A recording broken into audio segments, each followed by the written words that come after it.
Boa noite, irmãos. Graça e paz, amém? Vamos dar início a um breve debate, perguntas e respostas a respeito das questões sobre angelologia, sobre o início, sobre a primeira queda. Nós vamos abrir já para perguntas. Aqueles que tiverem perguntas no decorrer, pode estar encaminhando para a gente. Assim que você ter a tua pergunta, você anota e traz para a gente, que a gente, como moderador, vai estar passando o pastor Hernandes Santos, para que a gente possa estar iniciando e tirando todas as dúvidas. Amém? Amém. Vamos iniciar a respeito sobre o assunto dos Nefilins. Meu Deus, já chegou com a bomba assim. Já veio pergunta pelo WhatsApp do pastor. Nossa Deus.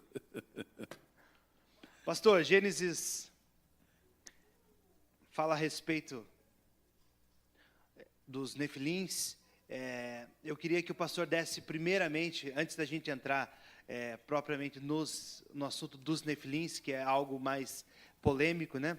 Eu queria que o pastor explicasse a teoria do gap, do Gênesis 1, para que a gente pudesse ter uma base melhor para poder adentrar nesse assunto. Bom, sobre a teoria do gap, essa é uma teoria, antes da questão, falou para falar antes da questão dos nefilins. Antes da questão, para a gente poder adentrar no assunto com uma base, a gente falar um pouquinho da teoria do gap, né? É difícil falar um pouquinho, mas vamos falar. A ideia da teoria do gap, que é a questão do intervalo, né? Então, inclusive, para quem pergunta o que significa essa marca gap, você já sabe. Gap é a teoria do intervalo, do espaço de tempo. Tecnicamente, existe uma ideia na teologia muito antiga, desde Agostinho de Hipona, e essa ideia ela perdeu um pouco da força, especificamente no Brasil, muito pela teologia pentecostal, que é a ideia em que houve um espaço, um intervalo de tempo entre Gênesis versículo 1 e Gênesis versículo 2. A ideia da teoria do gap é que a Terra foi criada em Gênesis 1 perfeita, sem nenhuma crise, sem nenhum defeito, e ela foi destruída antes de chegar em Gênesis no versículo 2. A partir do Gênesis versículo 2, você não tem uma criação do nada, você tem uma criação do que existe. A palavra bará em Gênesis 1 é criar do nada, mas a palavra a partir do versículo 2 já não é criar do nada, é criar daquilo que já existe. Até o homem não foi criado do nada, o homem foi criado do pó da terra. Então ele foi feito daquilo que já existia. Por isso que a palavra, a partir do verso 2, você não tem mais bará, você tem haja, que na tradução bastante literal do hebraico é ayá, que significa apareça, né? Aí já não é uma criação do nada, é uma criação, mas não uma criação do nada, é uma criação daquilo que existe. Por exemplo, um carro pegou fogo, e agora ele não serve mais para ser carro, mas você quer refazer aquele carro. Você não vai criar ele do nada, você vai criar ele daquilo que existe. Ou seja, ele vai ter que ser refeito, ele vai ter que ser criado, mas já não é do nada. Você vai criar ele daquilo que já existe. Então, tecnicamente, a teoria do gap é assim. Gênesis 1, criou Deus os céus e a terra. Bereshit, bara, ra, Elohim, vet, ra, shamarim. Quando Deus cria os céus e a terra, ponto final.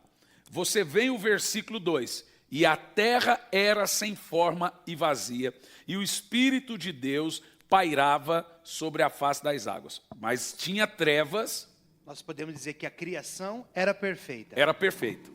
Essa é a ideia da teoria do gap. Aí nós temos várias linhas interpretativas. A primeira linha interpretativa, a mais tradicional hoje, diga-se de passagem, da nossa teologia, porque se você pegar livros dos americanos, ainda hoje eu estava lendo Benny Hinn, também li mais 3 teólogos americanos, como John MacArthur e etc., todos eles falam sobre a questão da teoria do gap como sendo uma naturalidade. Nós temos uma herança de teologia pentecostal, então ela é muito conservadora em vários aspectos, especificamente angelologia e queda. Né? Angelologia e queda, então ela é extremamente conservadora. Mas essa linha extremamente conservadora na questão da teologia, ela crê assim, que tudo que Deus fez, céus, terra e anjo e etc., ele fez nos 6 dias. Inclusive os céus e a terra ele fez nos 6 dias. Aí essa teoria, essa teologia, ela realmente é muito comum nos nossos dias. É a da mais natural, que não tem a ideia do gap, do intervalo, do verso 1 ao verso 2. Ok. No que eu creio, eu realmente creio nesse intervalo. Creio nesse intervalo, e nós vamos falar sobre ele, os motivos de crer nesse intervalo. Creio nesse intervalo justamente pelos os fundamentos que sustentam isso. Então, para nós entendermos sobre essa questão do intervalo, primeiro, em João, 1 de João 1, no versículo 5, diz que Deus é luz e nele não existe a mínima sombra de trevas. A Bíblia vai dizer que havia trevas sobre a face do abismo. Agora veja, Deus criou uma coisa que se chama abismo. Mas quando você vai estudar a queda de Lúcifer, ele foi lançado no abismo. Se Deus criou tudo nos 6 dias, para onde Lúcifer foi lançado antes disso? Que você pega em Apocalipse que ele, a terça parte, foram lançados à terra. Então, ou você crê que a queda de Lúcifer se deu depois da criação de Adão, que aí já é uma outra coisa complexa, ou você crê que a queda de Lúcifer se deu antes da criação de Adão e do Éden, que é da terra. Se você crê que a queda de Lúcifer se deu depois da criação de Adão, não se sustenta porque ele já é a serpente enganadora. Se Lúcifer caiu antes do Éden de Adão, que é o que a Bíblia sugere, que ele foi lançado por terra, foi lançado no abismo, então ele foi lançado numa espécie de terra, e essa terra, antes dele cair, obviamente ela existia. Nós temos esses textos. Você quer ver? Você está com a sua Bíblia aí? Gênesis 1, capítulo 1, versículo 2, versão King James, a palavra diz: a terra, entretanto, era sem forma e vazia. A escuridão cobria o mar que envolvia toda a terra. E o Espírito de Deus se movia sobre a face das águas. Agora pega Apocalipse capítulo 12, a partir do versículo 9, cada um de vocês também. Você vai ver o seguinte, que em Apocalipse 12 vai mostrar que Lúcifer foi, junto com os anjos caídos, a terça parte, arremessados à terra. Ele foi excluído, foi mandado embora, foi demitido. Vamos começar a partir do verso 9. Apocalipse 12, versículo 9. Assim, o grande dragão foi excluído para sempre. Ele é a antiga serpente, chamada Diabo, ou Satanás, que tem a capacidade de enganar o mundo inteiro. Ele e seus anjos foram lançados à terra. Ok, pronto. Está claro que Lúcifer e seus anjos foram jogados na terra. Isso foi antes ou depois de Adão? Antes. Se foi depois de Adão, está dentro aí da questão dos 6 dias. Ok, se Deus criou tudo nos 6 dias, qual terra Lúcifer foi jogado? Percebe? Não faz sentido? Então, nós temos aí esse primeiro problema teológico. Se Deus fez tudo nos 6 dias, como que Lúcifer foi lançado em terra? Foi lançado em terra. Qual terra? Não é verdade? Ok. Segundo, Isaías 14, versículo 12.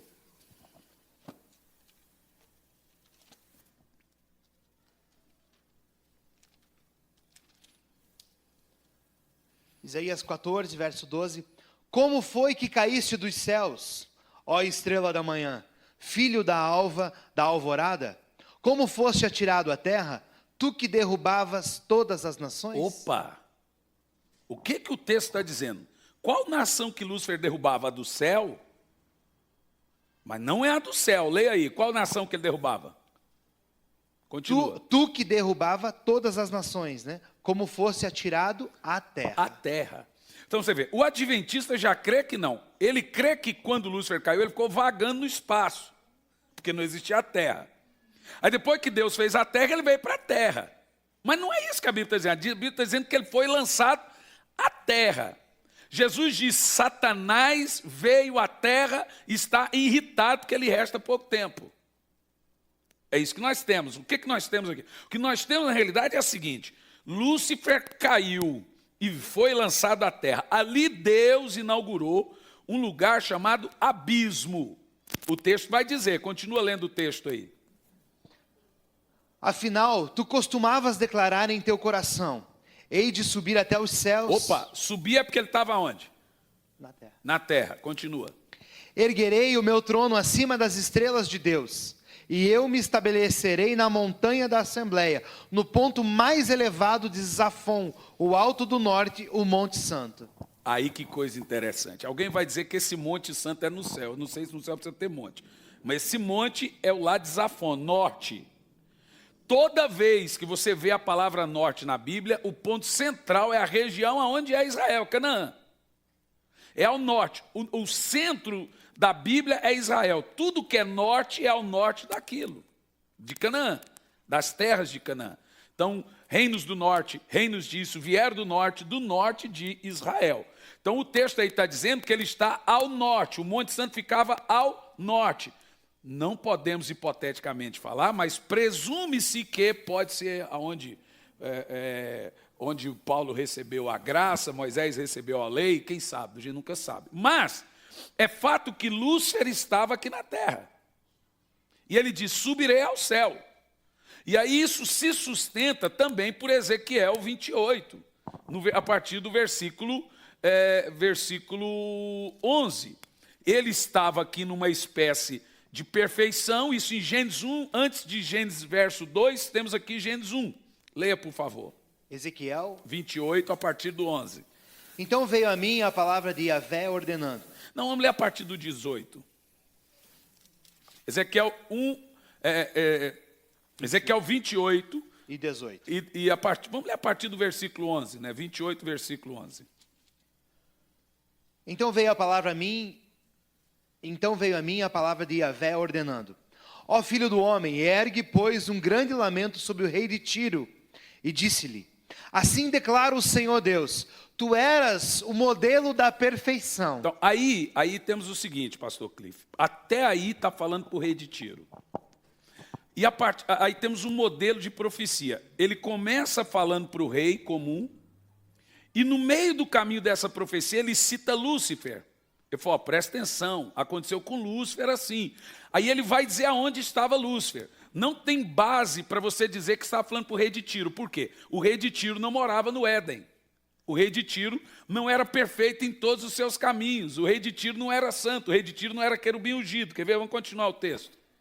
Tu eras o modelo da perfeição, repleto de saber e magnífico em beleza. E tiveste no Éden... Opa, aí eu lhe pergunto, o rei de Tiro estava no Éden? Não. Aí alguns teólogos vão dizer, mas isso é alegoria. Deus está sendo irônico. Quanta ironia para dizer que um rei morava no Éden, né? Continua. Lugar da delícia, jardim de Deus, as mais lindas e perfeitas pedras preciosas adornavam a sua pessoa. Está falando de Lúcifer. Sárdio, topázio, diamante, berilo, ônix, jaspe, carbúnculo, esmeraldas e outras. Seus engastes e ornamentos, guarnições e outras joias eram feitos com ouro puro. Desde o dia que fostes criado. Tudo foi preparado para ti no exato dia em que foste criado. Bom, o que nós temos aí? Literalmente você percebe que Lúcifer habitava num Éden. A discussão é se esse Éden era no céu ou se era na terra. É um Éden.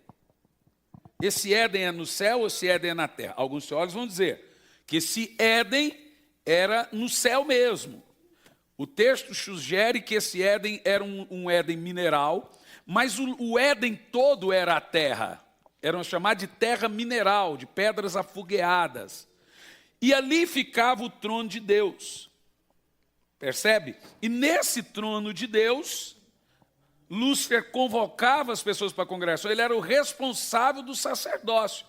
Porque o texto realmente sugere que ele se vestia com as pedras sacerdotais. Se você pega essas pedras de Lúcifer e pega as pedras de Arão, são as mesmas. 10 pedras. O que é interessante, que no peitoral de Jesus tinha duas. que não tinha do sumo sacerdote, mas tinha na dele.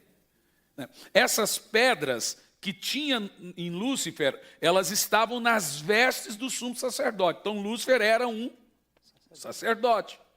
Ele era o responsável pelo ato cultual, de convocação cultual no Monte Santo de Deus. E nesse lugar era o Éden, ok? Esse era um chamado de Éden, era onde ele habitava, ele era guardião desse local. Mas vamos prosseguir o texto. Além disto, fosse também ungido como querubim guardião. Afinal, foi precisamente para essa função que eu te designei. Então veja, ele foi criado para ser isso, para ser um sacerdote, que é a função nossa hoje. Pode continuar. E estivesse também no monte sagrado de Deus, e caminhava entre as pedras resplandecentes. Naquele tempo eras perfeito. Não pode ser Tiro. O Tiro sempre foi um pagão. E então irrepreensível. Também não pode ser Tiro. Obviamente era Lúcifer. Vocês querem saber qual é o nome de Lúcifer mesmo? O verdadeiro nome bíblico é de Lúcifer? Alguém aí já ouviu esse nome? O rei de Tiro era Itióbalos.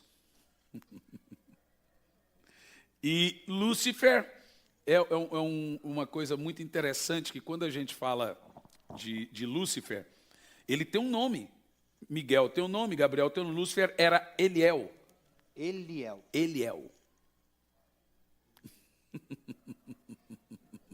Tem pastores, amigos nossos, com esse nome, né? Mas a parte boa é que ele tinha esse nome quando ele era ungido.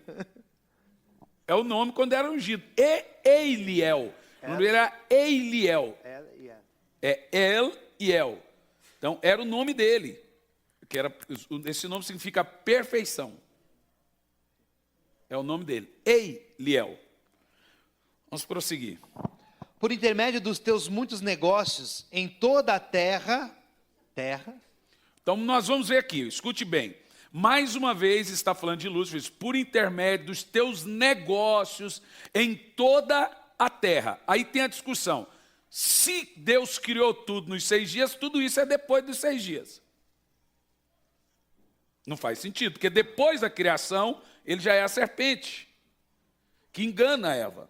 Então, isso só tem uma resposta, ser antes dos 6 dias, ali no período de intervalo, não no verso 1, depois do verso 1, antes do verso 2.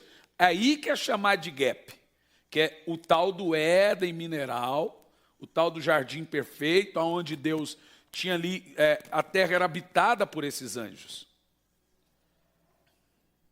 Por teus muitos negócios em toda a terra, enchestes teu coração de arrogância e brutalidade e pecastes.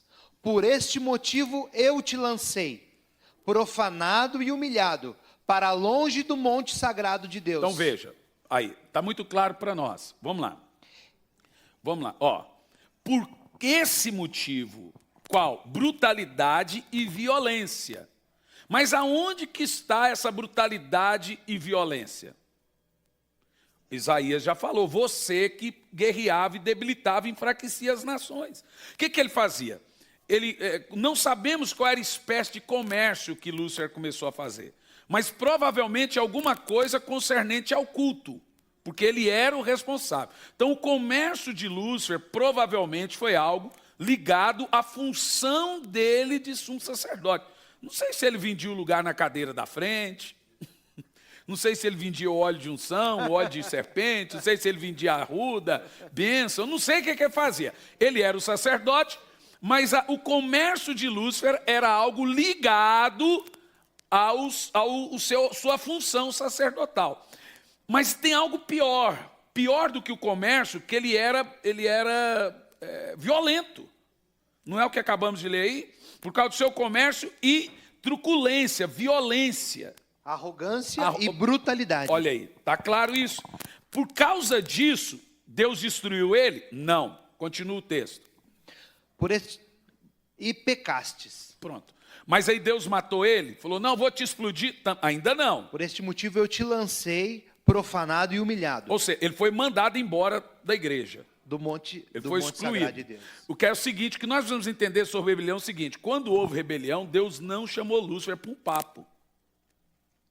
Deus falou, não acabou para você. Entendeu? A rebelião, gente, é uma feitiçaria tão terrível que não se resolve conversando. Não tem como. Porque o rebelde, ele está enfeitiçado com as suas razões. Toda rebelião tem uma causa nobre. Por isso que, inclusive, agora, em toda essa crise que nós tivemos no Brasil, que eu não sou contra a questão dos caminhoneiros, eu sugeri que manifeste, mas sem desobediência civil e rebeldia. Porque quando Deus falou para Faraó, Deus falou, deixai o meu povo. Deus não tinha pedir permissão, mas Deus falou, diga ao Faraó deixar. Rapaz, Deus podia tirar o povo do jeito que ele esperou que Faraó deixasse. Quem era Faraó? Pior do que o Temer. Pior do que o Hitler. Mas Deus esperou que ele deixasse. Deus foi pressionando ele, talvez até parecido com agora, pressionando até ele libertar o povo, porque Deus não admite desobediência civil. Lúcifer fez desobediência civil. Lúcifer foi rebelde. Então, assim, é ruim? É ruim. Mas nós não podemos desrespeitar a autoridade no sentido, se o presidente falar, voltem a trabalhar, você tem que voltar a trabalhar. Passou disso, é rebelião. Se o presidente falar, isso é crime, passa a ser crime. Deu o decreto, não importa se está certo ou errado, Deus é nosso juiz. A igreja não se envolve. Aí um rapaz me escreveu, mas Martin Luther King não fez desobediência civil? Eu falei assim, mas onde é que você leu que Martin Luther King foi contra o presidente? Ele foi contra a Ku Klux Klan. Martin Luther King foi contra o movimento que matava negros. E por isso ele morreu. Em nenhum momento eu vi na história desobediência civil de Martin Luther King. Aí um outro irmão falou, não, pastor, mas aí o povo de Roma, os cristãos, fizeram desobediência civil com o cristianismo. Deus falou, se você tiver que morrer, morra como ovelha. Não é morrendo, tacando fogo e matando gente como um cristão. Não, está proibindo a Bíblia, então vou para a guerra. Não é bíblico. A Bíblia fala, tu quer servir a Deus? Então sofra, perca a cabeça.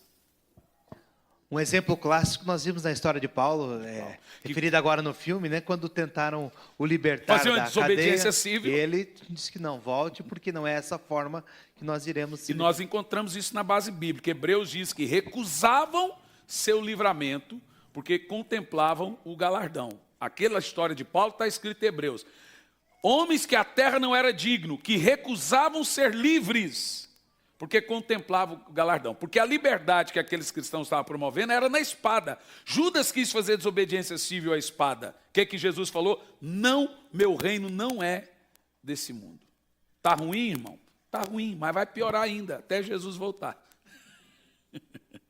Bom, Lúcifer foi um camarada que se rebelou contra o sistema. Ok?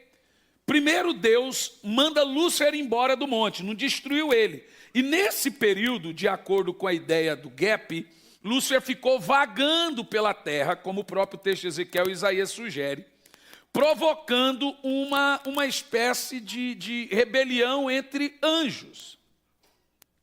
Ok? Uma espécie de rebelião entre anjos. E depois que ele provoca essa espécie de rebelião entre anjos, esses anjos de Lúcifer, que ainda eram anjos, junto com os anjos de Deus, começa a fazer guerra.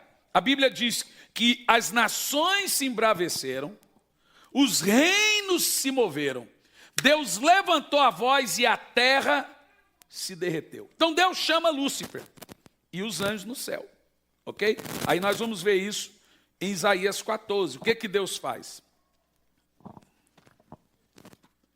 Isaías 14, versículo 12. Como foi que caíste dos céus, ó estrela da manhã? Porque aí Deus chama Lúcifer e os anjos. Filho da alva, da alvorada, como foste atirado à terra, tu que derrubava todas as nações? Continua o texto. Afinal, tu costumavas declarar em teu coração, hei de subir até os céus, erguerei o meu trono acima das estrelas de Deus. Eu me estabelecerei na montanha da Assembleia, no ponto mais elevado. Gente, é a igreja, viu? No ponto mais elevado, Safon, o alto do norte e o Monte Santo. Pode continuar o texto, vai dizer onde ele caiu. Subirei mais alto que as mais altas nuvens, tornar-me-ei semelhante ao Altíssimo. Contudo, às profundezas do Seol, da morte, foste precipitado. Ao mais profundo. Lançado foste no profundo do abismo. Pronto, por isso que tinha trevas no abismo. Aí agora nós vamos ligar uma coisa a outra.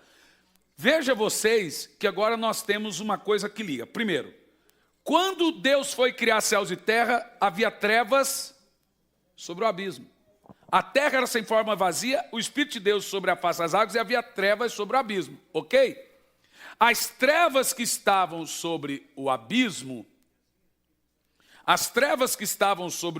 é porque Lúcifer foi lançado lá. Ok, e a prova disso, a Bíblia toda retrata lá, Marcos 5, os demônios, não nos mande para o abismo, nos deixe ficar nos porcos. O abismo, o apóstolo Pedro chama de tártaro, é prisão. Deus construiu ali, que aí se tornou o inferno, justamente para habitar Lúcifer, Satanás no caso, e seus anjos, a terça parte dos anjos, ok? E aquilo passou a ser a morada deles. O que é interessante nós entendermos é o seguinte, que nos 6 dias da criação, você vê que a terra está sobre a superfície e embaixo da superfície. Provavelmente Deus fez como no dilúvio, ele abriu as portas, saiu água de baixo e água de cima. Foi isso que aconteceu no dilúvio. A terra no dilúvio não se encheu só por água de cima, se encheu também pelas enchentes de baixo. Que isso também acontece quando tem uma grande chuva, vem água de baixo, água de cima, porque as enchentes transbordam. E o que você vê na criação? Você não vê montanhas, você não vê terra. Por isso que quando Deus vai falar de terra seca, ele diz que apareça a porção seca, porque está lá. Percebe? A porção seca está lá. E o que Deus falou? Que apareça agora a porção seca. Pastor Elisandra vai lá, que eu acho que é alguns irmãos do Rio que vieram, por favor. Essa porção seca, ela estava lá. Deus não criou a terra ali. Ela existia embaixo da água. Ok. Deus criou tudo, ok? Então por que Deus não disse, haja água? Percebe? Por que Deus não disse, haja montanha, haja terra? Não, ele disse, haja separação entre água e terra, porque estava lá. O que Deus vem fazendo nos 6 dias, tem coisa, e muita coisa ele criou nos 6 dias. Mas, por exemplo, ele não criou os animais nos 6 dias. Percebe? A terra foi produzindo. Você pega no texto, e produz a terra. Deus não criou a árvore. Quando apareceu a porção seca e a terra começou a se produzir, ela naturalmente foi sendo restaurada e produzindo. Então, muita coisa Deus criou nos 6 dias e muita coisa a própria terra foi dando o seu fruto. Então, vamos lá. Podemos dizer que a luz trouxe a vida. Mas aí que tem uma outra questão. Por exemplo, em Gênesis 1, Deus diz, haja luz. Mas só no verso 4 aparecem os luminares. É uma boa pergunta. Quem é a luz da vida? Então, mas aí que está. A ciência já comprova que a Terra tem a sua própria luz. Se acabar a energia em tudo na Terra, a Terra tem um brilho natural. Aquela luz é a luz natural da Terra. A luz dos luminares vem no 4º dia. Obviamente, o que você precisa entender, se Deus cria tudo antes do 4º dia sem o sol, nós temos ali uma era terciária, glacial, de menos 300 graus. Nada sobrevive nisso, sem o sol. Percebe o que eu estou dizendo? Então, nós temos literalmente, antes dessa criação, toda uma era terciária, glacial, sem o sol. E o que eu creio, que quando Deus foi fazendo aparecer todas as coisas, foi derretendo o gelo. As águas foram baixando, quando baixando no dilúvio, Deus foi pondo as águas no seu lugar, e aí diz a Bíblia que apareceu a parte seca. Deus não criou a parte seca, ela apareceu. E aí ele diz, agora separa a parte seca da parte da água. Percebeu? Está claro. Então está claro, está muito claro. Mas antes disso você tem, essa é a ideia do gap, que a terra ficou bilhões, e não é só ali que vem a restauração. Quando você percebe que Jesus morreu e ele subiu no céu e ele santificou também o céu. Porque a guerra feroz mesmo foi no céu. Né? Nós temos em Apocalipse capítulo 12. Vamos ler, por favor, a partir... Apocalipse capítulo 12, vamos pegar a partir do versículo 1, que houve guerra no céu.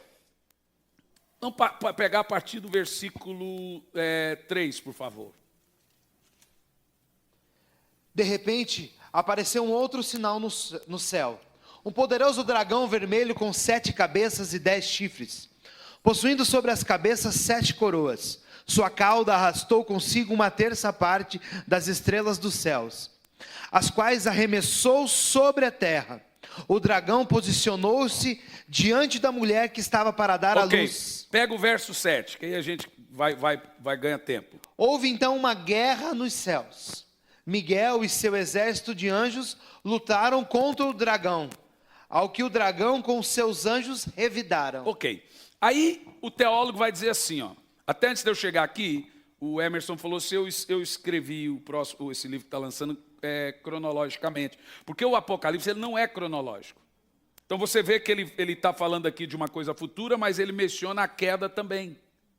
É isso que você precisa entender na profecia. Você, por exemplo, na profecia de Ezequiel, ele fala de Tiro, no meio ele muda para Lúcifer. Porque esse era um padrão. Ao mesmo tempo que Deus abre para o profeta, ele confunde para os outros. Esse é o sentido da parábola. Para que aquele que pensa que é sábio não entenda nada. Deus faz isso porque ele revela para os profetas. Então a ideia de Deus é confundir mesmo. É isso que as pessoas não entendem. Por que é difícil? Porque a ideia é confundir, porque ele revela para aqueles que têm a revelação dele. Quem não tem vai ficar confuso sempre mesmo. Então, o que você vê? Essa guerra houve no céu. Guerra feroz. Guerra feroz. Miguel e os anjos do Senhor lutaram contra Satanás e aqueles outros. E venceu. Por isso que Jesus santificou também aquele ambiente depois que ele morreu. Né? Ele santificou aquele ambiente. Porque houve a guerra no céu, uma profanação. Mas também houve a guerra na terra.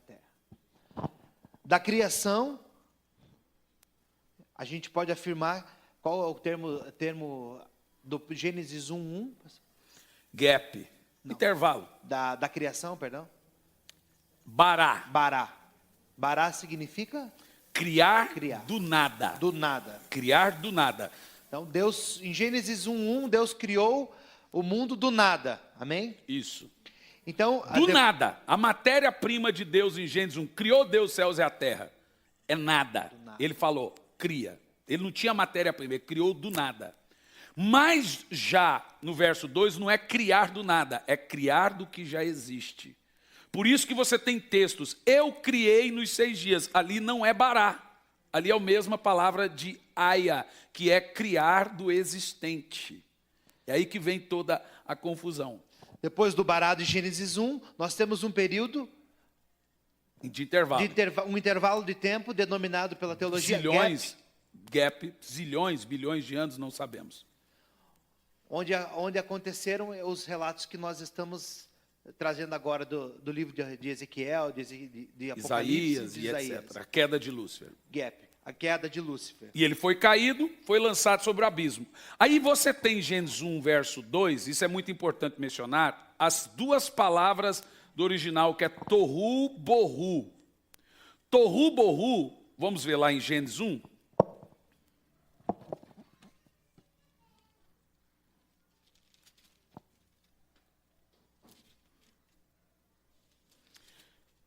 Entretanto, a terra estava sem forma e vazia. Bom, quando nós pegamos o grosso da palavra aqui, realmente, o original da palavra, diz assim, ó, a terra, porém, estava. A palavra estava aqui é aya, do hebraico, que significa passou a ser, veio a ser. A palavra forma aqui é tohu, que significa devastada. A palavra vazia aqui é bohu. Então nós temos 3 palavras aqui em Gênesis 1, verso 2. A terra veio a ser devastada e vazia.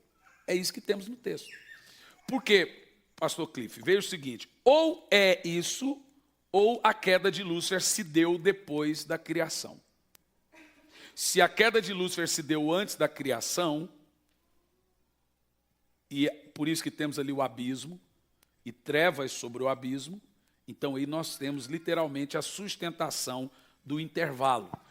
Aí, realmente, você vê mais uma vez a ciência confirmando a Bíblia.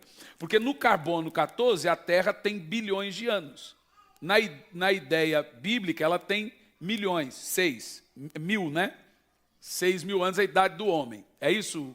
6.000 anos. No Carbono 14, milhões. Aí, mais uma vez, a ciência confirma as Escrituras. Porque a ciência, ela nunca bate de frente com a Bíblia. Ela vai, mas daqui um pouco ela dá o braço a torcer. É o que estamos vendo sempre. Você vê, os geólogos acharam a Arca de Noé e etc, etc. Ela vai, mas ela confirma. Então é isso que nós vemos. A Terra, ela tem zilhões de anos talvez, mas ela foi restaurada a partir do versículo 2. O que nós precisamos ver, eu gostaria de ler para vocês um pouco sobre... Isso é muito importante, como funcionou a criação. Não sei se vocês querem saber como funcionou os 6 dias, isso é muito importante. Ok? Os 6 dias da criação, já que temos a teoria do gap e etc., então como que Deus fez nos 6 dias da restauração? Imagine então que agora Deus vem e faz a terra ser restaurada. Eu vou ler um pouco... do meu livro aqui, para vocês entenderem um pouco sobre a questão dos 6 dias da criação. Ok? Posso ler? Então eu escrevi assim, temos a informação do significado da palavra criou, que é bará, que significa criou do nada. Ou seja, no verso 1, Deus criou tudo do nada. Bará. Né? Mas após tudo ser criado do nada, ele passa a criar, no verso 2, do que existe. É o carro que pegou fogo, mas você quer ainda fazer alguma coisa daquele carro. Ele já existe, a forma está lá. Então você pega ele e refaz aquilo, mas tem que fazer tudo de novo. É assim que foi a criação. Então o processo é assim. Aia. Aí é aia, apareça. O processo é assim, ó. Nem o homem foi criado do nada. Deus fez o homem do quê? E o pó da terra foi criado do quê? Do nada. Perceberam? O homem foi feito da terra e a terra foi feita do bará, do nada. É aí que você consegue entender. Não é fácil entender isso. Tem que ser perspicaz. Não é fácil. A minha corretora do livro, que são 2, ela parou o livro hoje. Falou, pastor, pelo amor de Deus, pastor, minha cabeça está fritando. Falei, só corrige. Não, é que ela chegou na parte do satanismo, ela falou, pastor, eu tenho que parar hoje, que é muito pesado. Eu estou com dor de cabeça. Eu imagino. Eu imagino que a hora que pega aquela parte do satanismo e etc., nefilins, aquilo é muito pesado. Mas o texto vem aqui, ó. Vamos analisar agora, período por período dos 6 dias da criação. Essa aula nós não tivemos. Vamos analisar. Imagina então, período por período dos 6 dias da criação. Ou podemos chamar de restauração ou recriação. Ainda assim é criação. O carro está queimado, mas ele não tem motor, ele não tem banco, ele não tem mais roda, mas tem um carro. Essa era a terra, derretida, um carro queimado. O que Deus faz? Ele cria da matéria-prima. Por isso que tem muita coisa que ele realmente cria nos 6 dias, que está ali a criar, fez. E tem coisa que ele aparece, faz aparecer. Então imagina que o carro é a terra. E está derretido, devastado. Daquele carro, Deus vai restaurando o carro. Vai fazer o banco, vai fazer o pneu, vai pôr o motor, vai pintar e etc. E etc. Ok? Então é impossível, gente, nós sabermos por quanto tempo permaneceu esse tempo. Eu coloquei uma coisa aqui muito importante, que é assim, ó. Após nós entendermos que a terra é restaurada, como nós mostramos a aplicação dos 6 dias? Vamos analisar isso aqui agora, preste bastante atenção. período por período da criação dos 6 dias. Isso é muito importante para a gente entender. Período após período. É notório você entender que o céu, entender que do céu nós vemos claramente a obra de Deus no segundo dia. No primeiro dia, o que é que Deus fez? Leia aí para mim, pastor Cliff. Disse Deus, haja luz e houve luz. Essa luz não é a luz do quarto dia, porque só no quarto dia vem os luminares. Então, que luz é essa? Luz da própria terra. Que luz é essa? É a luz da própria terra, é o brilho natural da própria terra. Viu Deus que a luz era boa e separou a luz das trevas. Então, vamos lá. O que nós entendemos aí? Provavelmente, as ondas do mar indicam as águas em cima do firmamento. É isso que nós vemos aí no texto. E as constelações indicam a inversão da ação anterior de Deus ao selar as estrelas. A treva da terra ter pegado fogo, ela escondeu as estrelas, escondeu o brilho. Quando Deus diz haja luz, você aparece já o brilho natural da terra. As águas do mar estão em cima do firmamento, ou seja, não vemos então a parte seca, mas ela está lá. Em nenhuma parte dos 6 dias você vê Deus fazendo, haja parte seca, criou. Não, ele criou isso no Gênesis 1. Isso que é importante a gente entender. Aí depois que as águas baixam, naturalmente a parte seca aparece e passa a existir o quê? Uma separação entre onde nós estamos pisando aqui agora, terra firme, parte seca, e água. Então, nem a água e nem a terra seca, Deus falou, cria agora, haja agora. Percebe? Você não vê isso. Você vê homem, você vê isso, vê aquilo outro. Mas a água está lá no verso. E a parte seca passa a aparecer e ele faz separação. As outras coisas ele cria. As outras coisas ele recria. Ok? Vamos continuar a ler o texto. Chamou Deus a luz dia e as trevas chamou noite. Houve então a tarde e a manhã o primeiro dia. Pronto. Agora preste atenção nisso, gente. O que nós entendemos aqui é o seguinte. É muito importante supor que o que nós temos aqui é uma era que eu chamo de era período glacial. Havia no mínimo de 300 a 400 graus abaixo de zero na Terra nesse período. Alguém me perguntou, será que seria a era do gelo? É possível. A era terciária, glaciária? Pode ser. Por que não? Mas é aí que nós temos. Se não temos o sol e tal, tudo escondido, então nós temos uma sensação de frio absurdo, de muito abaixo de zero. Então, o que nós devemos entender? Devemos supor que, então, o gelo partiu e foi pelo desenvolvimento do calor. Aí você começa a entender como Deus vem refazendo as coisas. Desse modo, o globo inteiro foi coberto com a água, sua superfície estava sendo preparada por Deus, sendo coberta pelo Espírito Santo, é o que nós acabamos de ler aqui. Olha, você vê como que uma coisa vai... Deus estava preparando. Por que o Espírito Santo nunca saiu da terra? Você sabe o que me admira? O Espírito Santo nunca saiu da terra. Mesmo quando você não estava aqui, o Espírito Santo estava na terra. Ok? O Espírito de Deus estava aqui.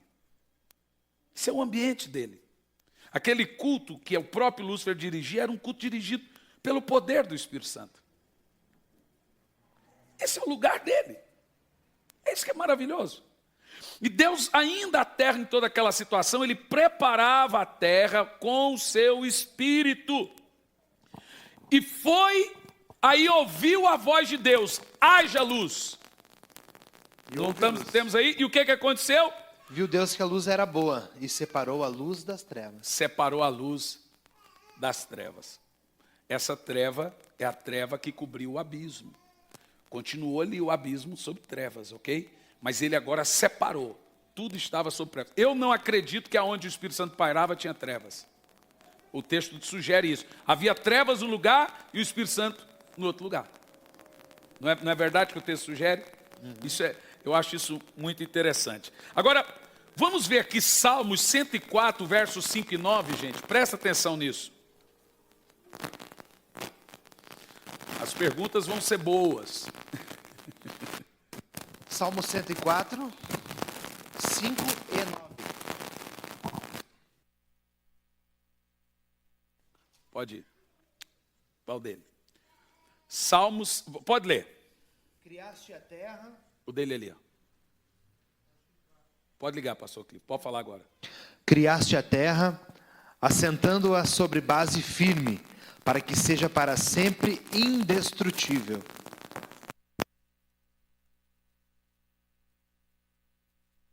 Bom, não é o meu. Deixa aqui o meu. Bom, preste atenção no que eu vou ler para vocês aqui, ó. No segundo dia, nós vamos ver a ordem de Deus saindo e as águas começando a se movimentar. Preste atenção. Logo o firmamento ou a atmosfera que respiramos foram formados. E as águas que provavelmente estavam por cima da terra foram levantadas e separadas daqueles que estavam sobre a terra. Presta atenção. Em 24 horas, o firmamento foi completado. Então a voz do Senhor foi ouvida. Obedecendo à voz de Deus, houve-se um barulho nas ondas, enquanto se dirigiam rapidamente da terra seca para os receptáculos que lhe haviam sido preparados e revelados. E aí revelam-se as montanhas e vales. Tudo estava lá. Deus não disse, haja montanha, haja vale, estava tudo lá, mas as águas cobriam. E o que Deus fez? Ele fez as águas se esconderem dos seus receptáculos e passou a aparecer a parte seca. O texto que nós vamos ler agora, em Salmo 104, versos 5 e 9, mostra exatamente como Deus fez aparecer as montanhas e os vales. Vai lá. Criastes a terra, assentando-a sobre base firme, para que seja para sempre indestrutível. Verso 9. Estabeleceste um limite que não podem ultrapassar, nunca mais voltarão a cobrir a terra. Ok? Está claro isso? Você leu do 5 ao 9? Li o 5 e o 9. Então lê do 5 ao 9. 6, agora. O 6. Como se entendesse sobre ela um manto, assim a cobrisse com os oceanos. As águas cobriam as montanhas. Vocês estão vendo? Isso aqui, gente, olha que interessante. Isso aqui é antes do verso 2. Ele criou primeiro a terra, firme. Mas ele estendeu um manto de água sobre a terra e escondeu tudo. Percebeu isso? Continua. Diante da tua repreensão, as muitas águas começaram a refluir. Viu? Puseram-se em fuga ao ribombar dos seus trovões. Subiram pelos montes e escorreram pelos vales, para os lugares que tu mesmo lhe designaste. Olha aí. Gente, a Bíblia é muito clara. E aí, continua lendo aqui. Puseste as divisas para quê? Estabeleceste um limite que não podem ultrapassar. Nunca mais voltarão a cobrir a terra. Aí alguém vai me dizer, a terra é redonda ou é uma pizza? É redonda. É um globo. A terra não é plana. Ah, mas então a água cai. Mas Deus falou que não pode cair, ué. Eu recebo cada pergunta, gente, uma coisa muito interessante isso, né? O que nós precisamos entender é o seguinte, vemos claramente a composição do que nós estamos falando aqui nesse texto. E por quê? Porque nós vemos as montanhas com todas as suas áreas fósseis, vocês estão vendo isso comigo? Sendo mencionadas por debaixo das águas. Vocês estão vendo aqui? As montanhas e todas suas áreas fósseis estão por baixo das águas. E o salmista menciona que, então, essas montanhas, elas passam a aparecer, por quê? Porque Deus faz as águas baixarem, como Ele fez no dilúvio. Isso não vai acontecer mais por causa do arco-íris, eu digo, não vai acontecer mais. Agora vai acontecer com fogo. Espero que não banhe a terra com fogo igual banhou com água. Quer dizer, espero, não estou nem aí, não vou estar aqui. Graças a Deus. Mas entendemos que não vai acontecer mais, que Deus disse que isso não iria acontecer mais. Literalmente o que nós temos aqui é uma espécie de dilúvio, ok? É uma espécie de dilúvio. Aí temos a questão dos luminares, no verso 11 de Gênesis. Porque a terra aqui, irmãos, presta atenção, ela foi se refazendo naturalmente, escutem isso. Após a porção seca aparecer, que é a terra, seria natural, agora veja, que no terceiro dia a terra passasse a produzir seus frutos naturalmente. Por isso que a palavra que nós temos no terceiro dia por Deus é produza a terra. Por quê? Porque a água baixou, apareceu a porção seca e Deus diz, produza a terra. Aí é um processo natural. Então a terra produziu manga, produziu árvore, produziu tudo de uma maneira natural. Alguém fala, mas isso em um dia para Deus como 1 ano, 1 ano como no dia, ele não sabe, é período. A gente não pode entender que foi, é o período, é o tempo. Pode ser que o primeiro dia da criação durou 24 horas realmente, o segundo pode ser que durou sei lá quantos. O tempo de Deus é cumprimento de um período, o nome disso é dispensação, não é de dia contado como nós, o tempo de Deus não é um tempo contado, é um tempo para cumprir uma tarefa, aquilo é chamado de tempo. Então pode ser 1000 anos, pode ser por exemplo, a dispensação da lei, 1400 anos, dispensação da graça já passou de 2000, dispensação da fé, 430, percebe? Não é o tempo, é o período, milênio, 1000 anos, é o período. Veja aí no versículo 11, aí nós já vamos para os nefilins.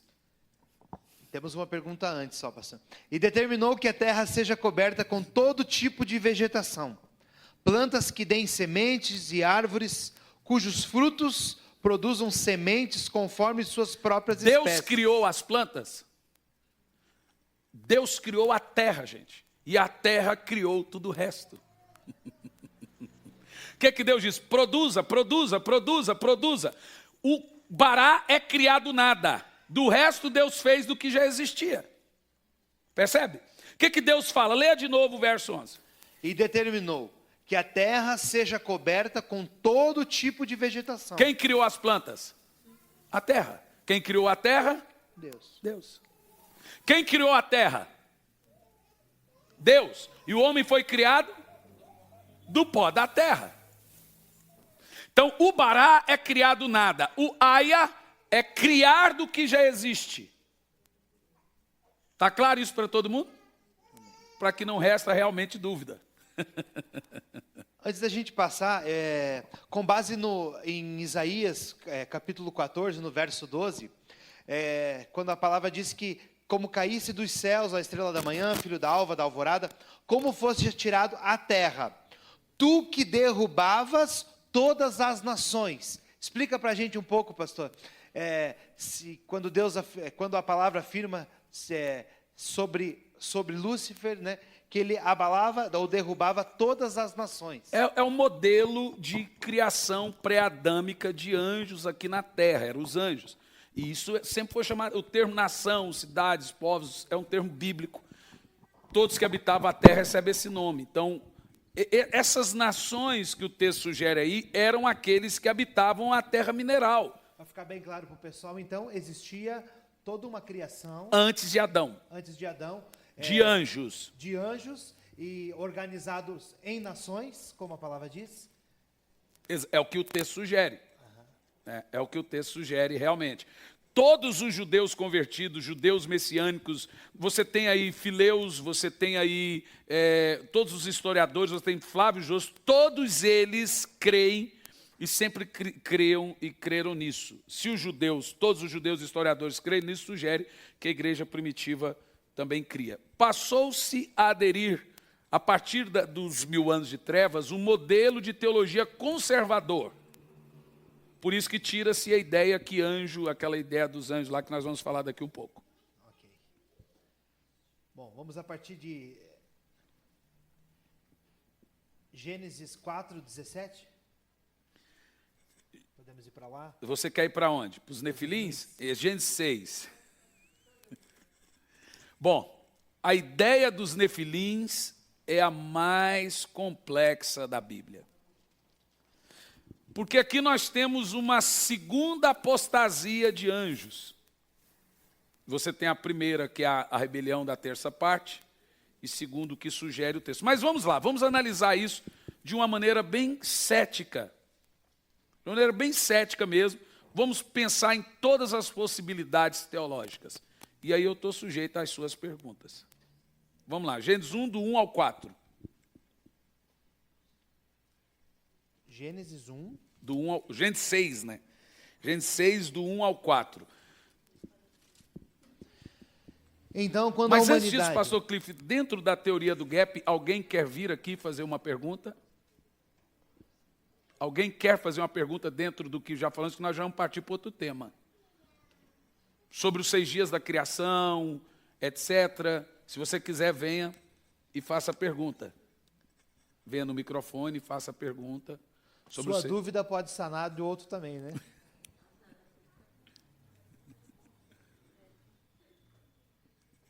Ok? Vocês querem o circo pegar fogo mesmo na questão dos nefilins. Gente, o que eu recebi de cobrança. Cadê os nefilins? A Silene mesmo tá, meu Deus, o que a Silene lá do Rio de Janeiro veio para a conferência do Espírito Santo. E os nefilins, pastor? E eu estou muito resiliente. Eu falei, a melhor maneira de falar sobre os nefilins é fazendo um aulão, bem descontraído, respondendo perguntas, que aí é mais fácil. Não assusta tanto. Mas vamos lá, pastor Cliff. Gênesis 6, do 1 ao 4. versículo 1. Então, quando a humanidade começou a se multiplicar sobre a face da terra, e nasceram muitas mulheres, os filhos de Deus viram que as filhas dos homens eram atraentes, e escolheram para si aquelas que lhes agradaram os olhos. Então declarou o Senhor: por causa da malignidade do ser humano mortal, o espírito que lhe dei não permanecerá nele para sempre. Portanto, ele não viverá além dos 120 anos. Ok. Bom. O que é a ideia dos nefilins? Primeiro, o termo nefilim é nefal. Não é gigante, é caído. Então, tem gente que traduziu isso por gigante. Ferreira de Almeida traduziu por gigante. A palavra é caído. Nefal. Caído. Ok? Nefal. Caído. A ideia que você tem aí, você tem basicamente 2 linhas interpretativas.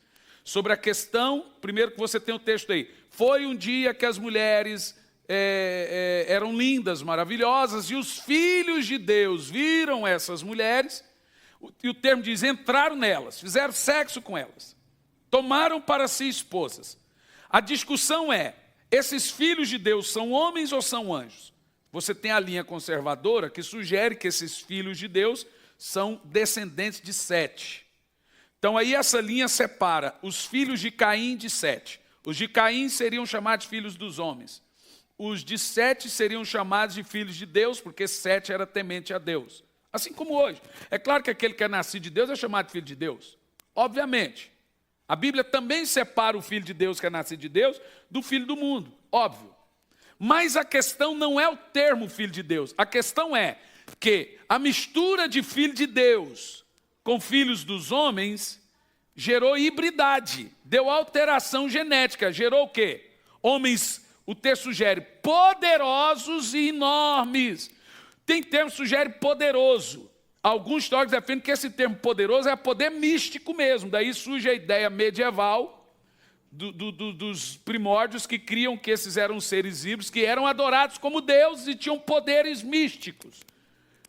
Daí que surge a crença mitológica grega, babilônica e tantos outros, que eram, o termo diz, homens poderosos naquela época. Então, esses que creem que os filhos de Deus eram os filhos de Sete e os filhos dos homens eram de Caim, sugerem que por causa dessa mistura, Deus mandou o dilúvio. Então está demorando hoje. Então deveria mandar mais do que o dilúvio hoje, né? Porque a mistura hoje é muito maior, né? Mas aí tem a outra linha, que essa já é um pouco... Essa é mais comum do que desde a teoria do gap. Os grandes teólogos realmente não creem nessa ideia de filho de Sete. Isso aí você pode ter certeza. Da teoria do gap já é bem dividido. Já dos nefilins, a maioria não tem dúvida, porque não se sustenta a ideia de que os filhos de Deus aí sejam os filhos de Sete, porque não tem base bíblica. A única base bíblica que se encontra é o termo filho de Deus. Acabou. Acabou. Aí a outra base bíblica diz é que Jesus disse que os anjos não têm sexo, mas Jesus nunca disse isso. Jesus disse que eles não se casam. E qual é a resposta que nós temos? Primeiro vamos saber quem são esses filhos de Deus em Gênesis 6. Temos base bíblica para provar que é anjo. Mas pastor, é pesado dizer isso, irmão, Bíblia é Bíblia aqui lá na China. Se você não aprende, você vai na internet e vai ver que está lá. É um tabu besta que tem na teologia, que a gente trata crente como bebê. Não, ele não pode saber disso, ele não pode ouvir isso. Aí o cara vai na internet e aprende do jeito que ele quer. Veja Jó capítulo 1, versículo 6. Jó 1, versículo 6. Vamos ver se o pastor Cliff está hábil. Jó 1, versículo 6. Certo dia os anjos, isto é, os filhos de Deus. Pronto, é só esse o texto. Agora, 2, versículo 1. Em um outro dia os anjos, os servidores celestiais, voltaram a se apresentar perante Yahvé, o Senhor. Agora, pronto. Os anjos são chamados no Velho Testamento de filhos de Deus. Jó 38, versículo 7. 38 e 7. Enquanto os luzeiros matutinos, como a alva, juntos cantavam e todos os anjos, filhos de Deus, bradavam de júbilo. Pronto. Vocês estão vendo isso aí? Agora temos aqui mais um texto para comprovar que todos os textos para filho de Deus, porque no Velho Testamento, gente, ninguém tinha sido regenerado por Jesus. O termo filho de Deus para homens é mais naturalmente reconhecido a partir da nova aliança. Todos os que são nascidos de Deus, esses são os filhos de Deus. E nascido é nascido da água e do Espírito. No Velho Testamento, o termo é usado para os anjos. Aqui temos mais um texto, Daniel 3, versículo 25.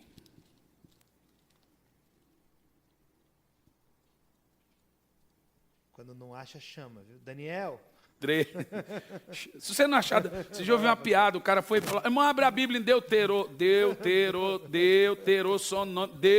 abre em 1 Samuel mesmo. Lucas. Se você não achar Daniel, abre em Samuel. Daniel 3? 3, versículo 25. Tá igual a piada do cara de... o ônibus, o caminhão sai de oracária, não sei falar essa palavra. Como é que eu vou abastecer minha bicicleta? Não sei se é pior o orocária ou a bicicleta. Vamos ler, Daniel 3 e 25. Então o rei exclamou, viu que eu chamei o Daniel, ele apareceu, né? Na hora. Pois então vede isto, há 4 homens desarmados lá dentro e nada sofrem, estão ilesos, e o 4º homem é parecido com o Filho do Deus. Você vê? Então, pega 2 de Pedro 2 e 4 agora, vamos saber quem são esses filhos de Deus de Gênesis 6.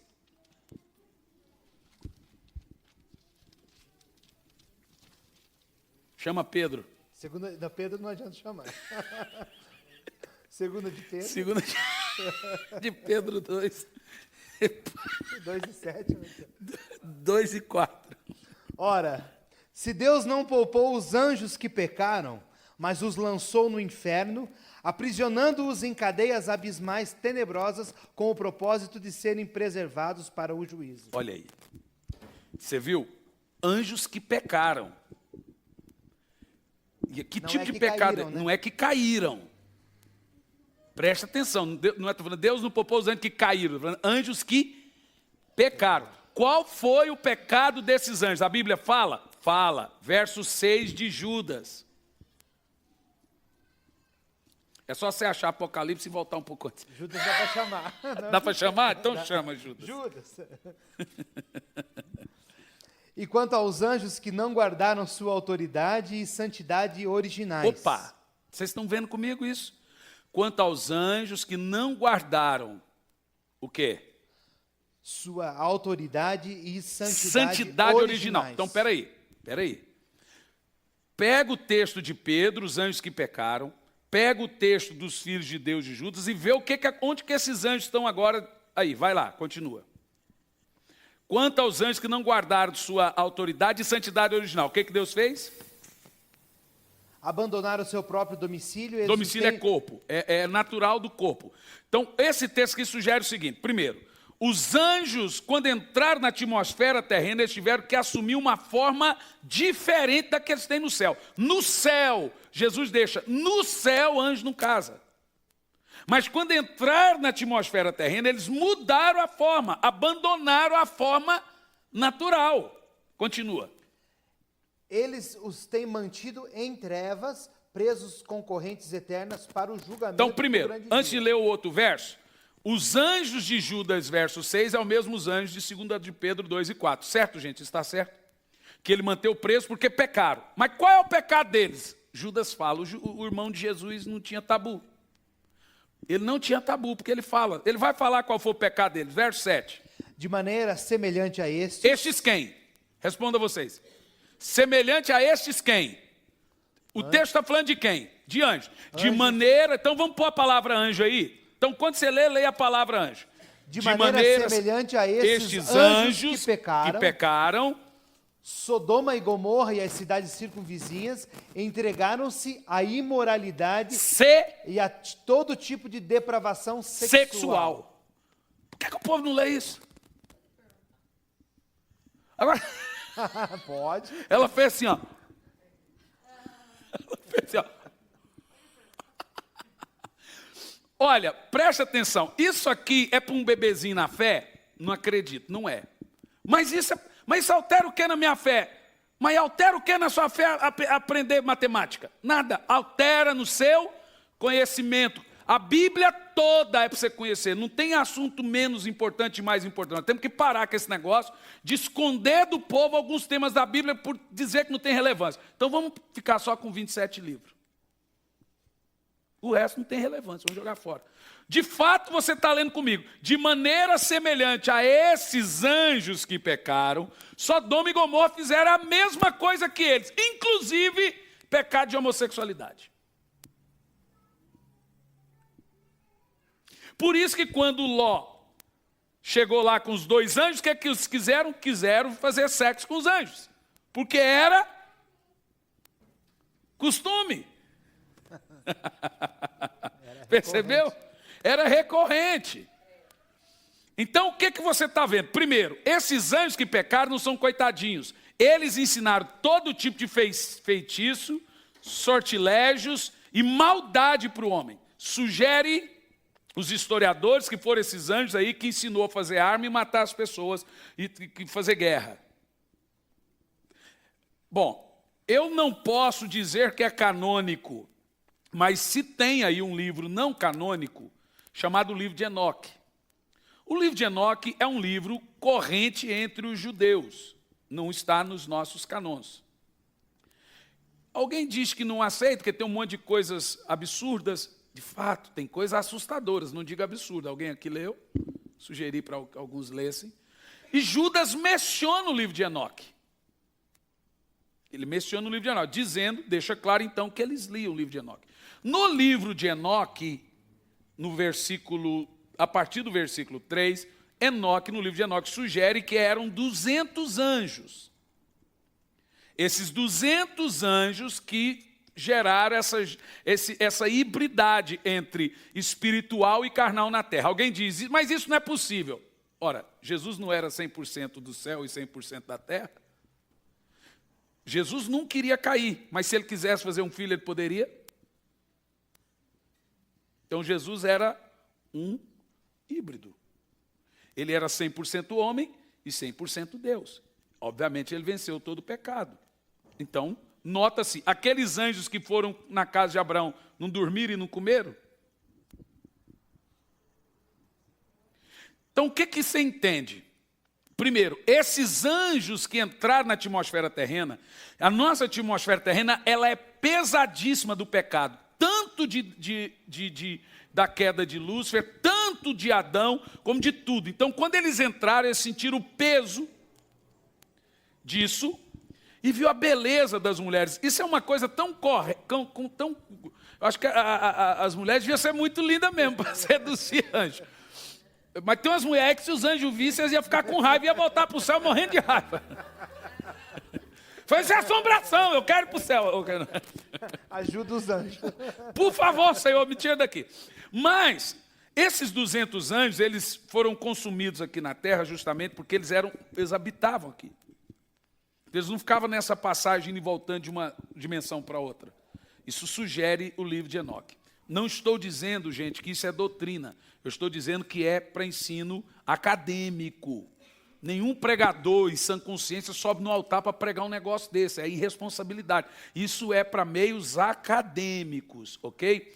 Isso nunca eu vou subir numa igreja, pregar numa igreja um negócio desse. Isso é acadêmico.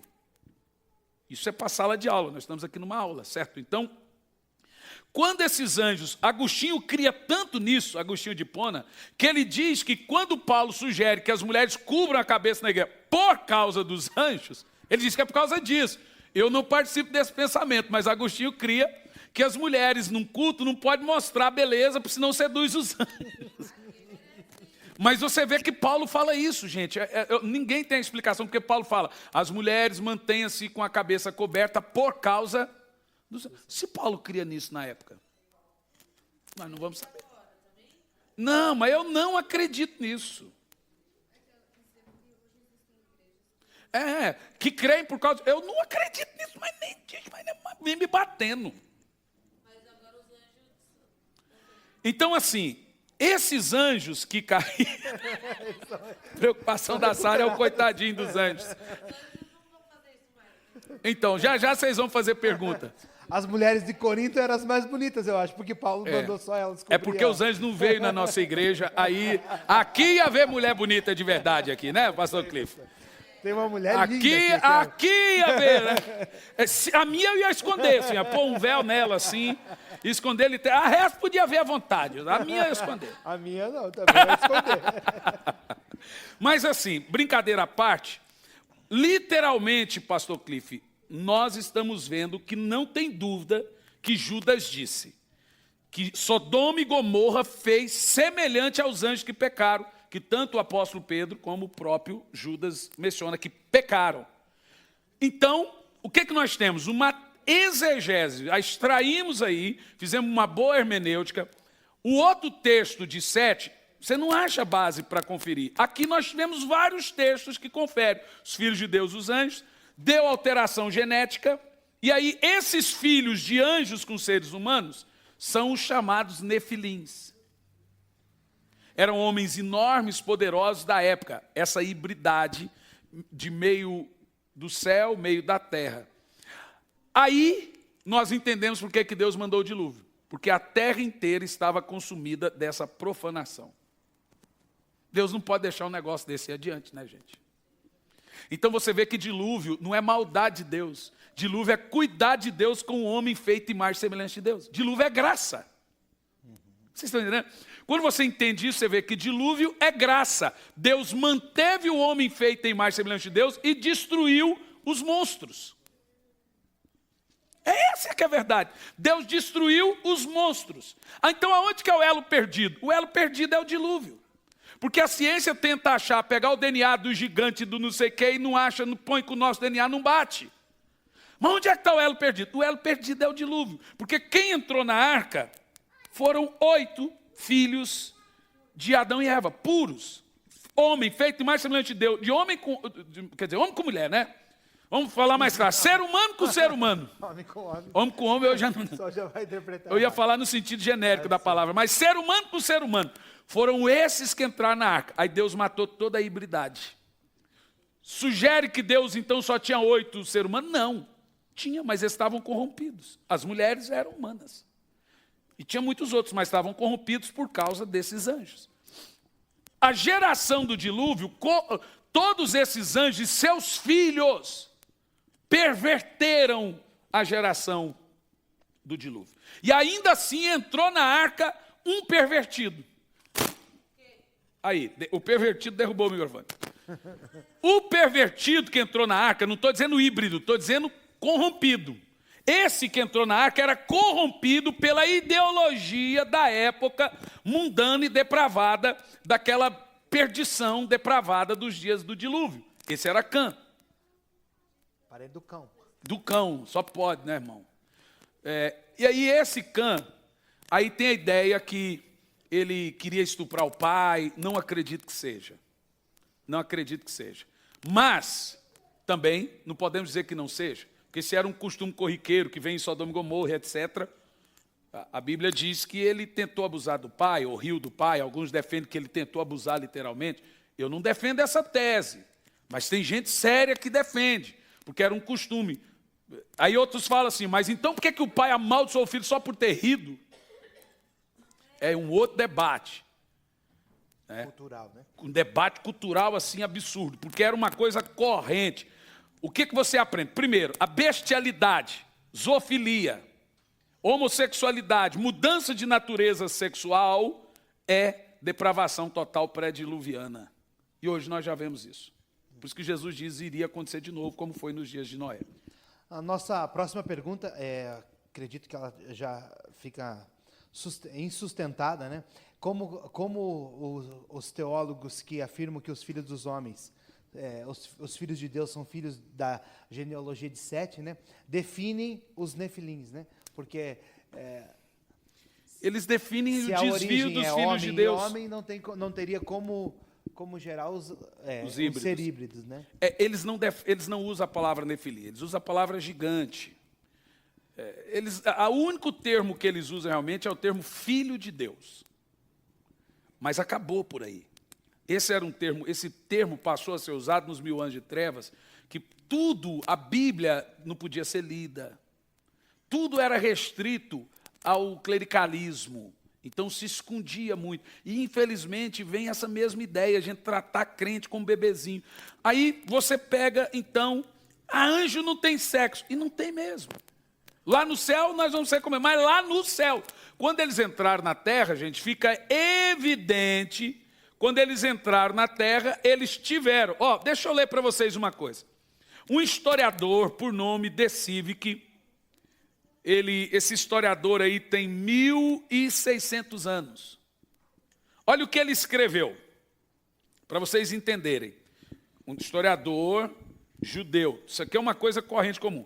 Contudo, esses anjos apareceram aos homens em corpos de tal natureza que não puderam ser vistos, nem sequer tocados. A mesma escritura, mais verdadeira, declara: além do mais, há um rumor geral de que esses anjos deitaram com as mulheres e fizeram sexo com elas.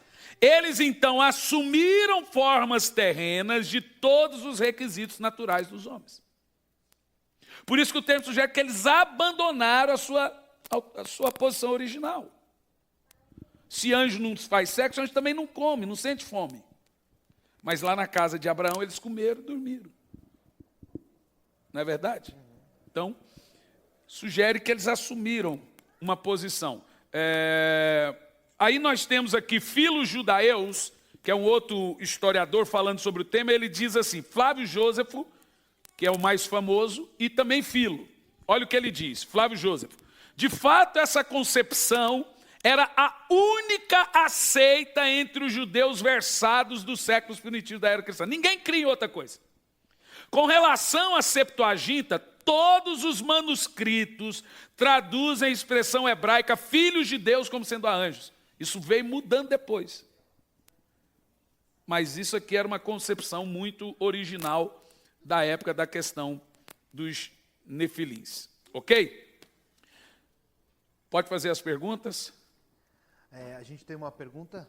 Vem aqui no microfone. Só não pode fazer pergunta confusa. Vem no microfone. Agora é a hora da pergunta ser bem esclarecida. Fala seu nome. Oi, YouTube. O microfone está ligado aqui, ó. Tem que ligar o microfone. Fala, sua pergunta. Eu queria saber se os anjos caídos, e se eles se arrependessem? Tipo, Deus ia perdoar eles? Olha, a pergunta não é burra, não. A pergunta é inteligente. Eu vou te dizer por que ela é inteligente. Há uma corrente de teólogos sérios, inclusive de H. Pember, é um judeu convertido de 1800 alguma coisa, um dos mais famosos, que crê que até a cruz, os anjos, até Jesus, os anjos tinham uma espécie. Não digo que eu creio nisso, não, gente. Não digo que eu creio nisso. Eu estou dizendo que é uma corrente que crê. Que até Jesus, os anjos tinham uma espécie de oportunidade. Ele usa aquela parábola do fazendeiro, do homem que vai ocupar o seu reino e chega lá, os homens, os reis daquela terra rejeitam ele. E então ele é severo com aqueles reis. Ele sugere que então, esses seriam os anjos aqui que rejeitaram Jesus. E aí eles perderam completamente a esperança. Deixa eu dizer uma coisa para você, sabe? Não creio que essa é a minha linha. Não parei para pensar nisso ainda, nem estudei. Honestamente falando, não creio que haja. Não há mais esperança por vários motivos. Assim como Deus tirou o livre-arbítrio dos anjos. Tanto dos do céu para não caírem mais, como dos caídos para não se arrependerem. Então não corre esse risco mais. Não. De anjo cair de novo? É. Não. Então não precisamos cobrir os rostos. É por isso que Que eu não medo acredito. de orar, né? Vem um anjo, daí o anjo quer fazer coisa feia. Gente, mas vocês não podem. Olha, Imagina. Sara, Não é? O público deve estar pensando. não, então senta, vai, pronto, você terminou a pergunta. Olha, deixa eu só falar uma coisa. Primeiro, não acredito na hipótese de Agostinho de cobrir a cabeça. Alguém pode acreditar. Eu não acredito. Estou dizendo que isso para mim até chega a ser engraçado. Por outro motivo, eu não acredito que anjo ainda possa cair. Terceiro, não acredito mais em apostasia de anjo. Eu acho que isso é um assunto encerrado para Deus. Não cai naquela mensagem que você pregou uma vez sobre os demônios? Sabe? Você começou a explicar que começou com Jó, falando que o Satanás ia lá e prestava culto a Deus. Vem cá, Emerson, vem cá.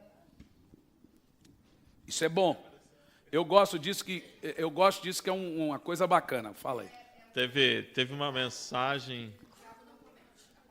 Ok. É isso mesmo, que o diabo foi lá, começa com Jó, quando o diabo, Jó 1, né, que foram prestar culto lá, e Jó apareceu lá diante de Deus, que foi porque ele foi lá para prestar Pecados culto. que o diabo não comete. Aí depois tem a passagem quando foi expulsar lá o demônio do Nazareno. Eles adoram. Que eles foram e adoraram, e quando o próprio Jesus foi tentado lá, que o próprio Jesus falou, Senhor teu Deus, para Satanás, quer dizer, o Deus de Satanás. É por isso. Quer dizer, todo demônio vai e adora o Senhor, né? Satanás é inimigo nosso, não é inimigo de Deus, que Deus quiser fazer assim, acabava, né? Mas qual que é a diferença? Eu lembro que na mensagem o Senhor usou um termo que eu não lembro agora a palavra, que eles não têm mais a salvação, eles adoram a Deus como nós temos que adorar, né? Eles pedem autorização para Deus para fazer tal coisa, como foi pedido para Pedro, para se andar com a vida dele, mas eles não têm mais a salvação porque eles já experimentaram da glória de Deus. Eles não têm fruto. O que eu uso na mensagem aqui, eles têm tudo de um produto religioso, mas eles não têm fruto de arrependimento. O fruto do arrependimento é uma obra do Espírito Santo mais difícil de adquirir. Quando você pega o texto de Hebreus, aqueles que caíram e não se arrependeram. Por isso que Paulo, na oração deles, eu oro para que quando eu for ter convosco, eu chore para que você se arrependa. Eu não acredito que seja possível essa questão dos anjos caídos, primeiro, porque ele esgotou a graça. Ele esgotou e Deus vai se esgotar. Então, por exemplo, quando a porta da graça fechar, vai ter chance de quem voltar? Não vai. Então, eu acredito que é nesse sentido dos anjos. Quando Jesus voltar, quem subiu está lá, acabou tudo, o cara está no inferno. Se você pensar nesse sentido, aí é uma espécie de universalismo. Então, eu não acredito, eu acredito que o julgamento dos anjos está resolvido. Ok? Essa questão. Já tiveram a oportunidade. Já tem o sim de Deus. Assim como vai ter o dos homens e também vai ter o sim de Deus sem volta. A porta da graça para nós está aberta, para os anjos foi fechada. Por favor, cara. Vai lá, faça a sua pergunta. O pastor mencionou em algumas situações que Golias e alguns grandes homens da antiguidade faziam parte dessa geração de nefilins. Que sentido que pode achar na Bíblia, ou de que maneira que a gente pode encontrar eles ter passado pelo dilúvio? Boa pergunta. Sim. Na realidade, o termo é Anaquins, porque quando você chega em Números, você encontra os filhos de Anak. Quando chega em Canaã, os espias dizem que nós éramos para eles como gafanhotos, de tão grandes que eles eram. Aí é uma linha interpretativa que sugere que os filhos de Anak eram ainda um pouco descendentes desses nefilins. Veja, nós estamos falando de gente híbrida. Como eles sobreviveram, é possível. Os caras eram poderosos para passar por um dilúvio. Mas Deus acaba com isso, porque você vê que o povo de Israel passa a vida matando todos eles. Aí tem a linha teológica que sugere que Deus levanta Israel justamente para acabar com isso. Você vê que realmente tem uma coisa muito endemoniada naquele período, um período assim, nebuloso, né? Uma coisa inexplicável. Eu não estou dizendo que eu creio nisso, eu estou dizendo que essas linhas teológicas acreditam nisso. Se Golias era descendente de Anak, isso aí a gente acredita. Os gigantes descendentes de Anak eram enormes. Golias tinha mais de 3,35 m, que ainda era baixinho. Mas os descendentes de Anak tinham mais de 5 metros. Se eram descendentes de nefilins, eu não tenho como provar, mas que a chance é grande, é. Faz sentido.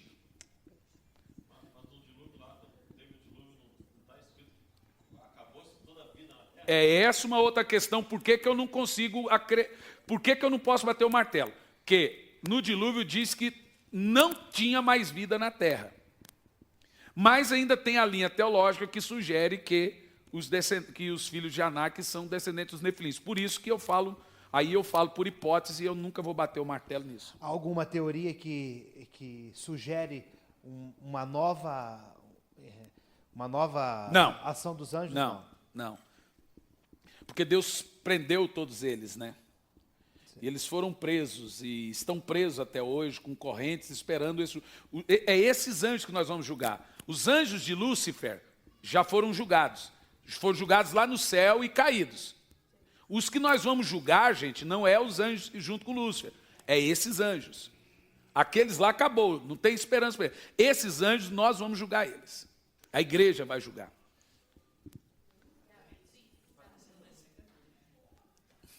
É exatamente isso que eu ia perguntar. Durante as aulas, a gente tem aprendido que não são os mesmos anjos, os anjos caídos e os anjos que se interessaram pelas mulheres dos homens, certo? Mas a minha pergunta é, pode, em algum momento, esses anjos que se interessaram pelas mulheres dos homens terem sofrido alguma influência de Satanás para que atrasasse a vinda do Messias, não? Boa pergunta. O Messias já foi profetizado na queda. Do seu descendente, vou levantar vai levantar um que vai esmagar a cabeça da serpente. Ali você já tem a profecia do Messias. Se houve retardamento para a vinda do Messias, olha, eu vou dizer para vocês, se Adão não tivesse caído, nós estaríamos com Jesus no Jardim do Éden. Então a gente pode dizer, não afirmar, claro, mas podemos dizer... Eu acho que ninguém tem poder para retardar o Messias e nem para retardar o céu. A Bíblia diz que a única coisa que retarda o retorno de Cristo era a restauração de todas as coisas. Convém que o céu retenha até que seja restaurado tudo. Na realidade, quem pode atrasar o Messias é só a igreja. Então eu não acredito que nada disso retardou a vinda do Messias. Ele veio no momento certo, na hora certa, no dia certo. Levanta-te e anda, irmão. Não atrase. Pastor, acho que você já tocou até o assunto, mas em toda essa interpretação, quando a gente vai para o texto de Hebreus, e aí a gente lê, ora, para aqueles que uma vez foram iluminados, provaram do dom celestial, tornaram-se participantes do Espírito Santo, experimentaram da bondade da palavra de Deus, e os poderes da era do que há de vir, e caíram, é impossível que sejam reconduzidos ao arrependimento. Então, aí tem uma linha de... Segura aí um pouco. Tem uma linha de teólogo sério inteiro que crê que isso aí são os anjos. Para isso Iluminados, caíram, provaram os dons de Deus, o Espírito Santo, etc. é impossível. Podemos Não afirmar estou dizendo o que Espírito somos Santo nós. estava aqui. Com O os Espírito anjos. Santo estava aqui. Nas águas ele estava aqui, no culto ele nunca saiu. Está lá, claro, o Espírito do Senhor estava nas águas. Então tem uma linha de teólogos que sugere que esse texto de Hebreus, cair iluminados, provar os dons, você quer, sejam, por quê? Leia o texto de novo. Desde o começo? E- Ora, para aqueles que, uma vez foram iluminados, provaram do dom celestial, tornaram-se participantes do Espírito Santo, experimentaram a bondade da palavra de Deus e os poderes da era que há de vir e caíram, é impossível que sejam reconduzidos ao arrependimento, pois para si mesmos estão crucificando, talvez De a novo. ideia de... né, estão crucificando de novo o Filho de Deus, sujeitando-o à desonra pública. Então, assim, ó, tem teólogos que creem que isso serve para anjos. É o que eu estava explicando. Eu não creio que serve para anjos, mas pode ser usado. Eu creio que serve para gente desviada, porque o texto diz, crucificando novamente o Filho de Deus. Eu creio que é o cara que se torna como um anjo caído. Esse texto pode apostasia sim mesmo. ser aplicado para anjos. É uma apostasia. Então, o pior pecado de um crente é cometer o pecado de anjo caído, irmão. É o pecado da incredulidade, desobediência, rebelião, feitiçaria. Né?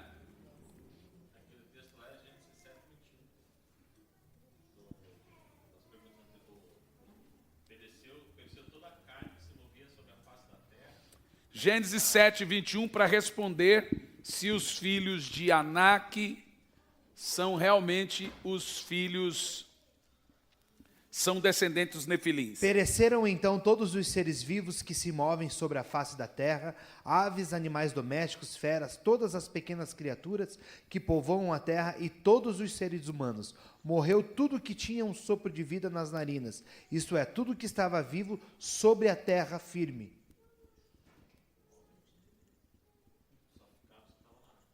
Só ficaram que estavam na arca.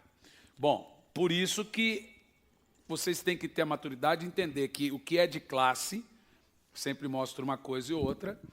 Por isso que isso aí eu não posso bater o martelo que os filhos de Anak eram descendentes de nefilins, que o texto de Gênesis 7 aí é muito claro. Da mesma forma surge a pergunta, com quem Caim se casou? Ele casou com a sobrinha, com a irmã, com o primo. Quem foi que matou Caim? Lameque. Quem era Lameque? Lameque era o pai de Tubal-Caim. Ok. Lameque era parente. Então veja, se Lameque era casado com quantas esposas? 2 esposas. E ele matou Caim. Então, obviamente, ele casou com parente, porque ele viveu quase 1000 anos. Então, esse período todo, a terra foi crescendo, parente dele mesmo. Ele não casou com nenhum bicho, ele casou com um parente. Porque dele veio, inclusive Lameque, que tinha 2 mulheres. E aí vem a outra questão muito boa que o Emerson fala. A mulher, é ruim essa parte, mas ela não era contada, né? Mas vocês precisam entender o seguinte, Adão e Eva, acha para mim o texto aí das filhas e filhos que Adão e Eva tiveram depois de Caim e Abel. Ele teve filhas. Então, Caim se casou com uma das filhas, até de Sete mesmo. Ok? Até de Sete mesmo, porque o texto sugere que Adão e Eva tiveram filhas, tiveram filhos. Isso está muito claro. Inclusive, Noé vem de Sete, né, gente? Novamente, Adão teve relações sexuais com sua esposa, e ela deu à luz a outro filho, a quem chamou de Sete, exclamando, Deus me concedeu outro filho para ficar no lugar de Abel, que foi morto por Caim. Sete foi pai e deu a seu filho o nome de Enós, que foi o primeiro a proclamar o nome de Yahvé. Este é o registro da descendência de Adão. Quando criou os seres humanos, o Senhor os fez parecidos com ele. Gênesis 5, versículo 4. O tempo que viveu Adão, depois do nascimento de Sete, foi de 800 anos e gerou filhos e filhas. Ok? Vocês viram? Ele não teve só 7, Caim e Abel. Filhos e filhas. Mas vamos continuar o texto. Quando Sete completou 105 anos, gerou Enos. Depois do nascimento de Enos, Sete viveu 807 anos e gerou filhos e filhas. Então Caim se casou com quem? Parente, gente. Não tem dúvida disso. Isso é uma pergunta até fácil de ser respondida. Tá bom? Essa é a mais fácil. É interessante também quando Josué e Caleb entram na terra prometida, que ele vê os gigantes, emelequitas. A instrução de Deus, né, é justamente para que o povo, além de guerrear com aquele povo e destruir os gigantes, para que não tivesse hibridade também com eles, né? Eu acredito.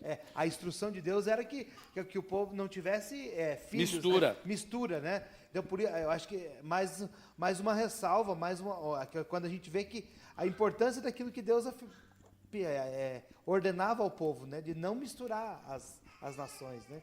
Porque se havia alguma contaminação ali, né?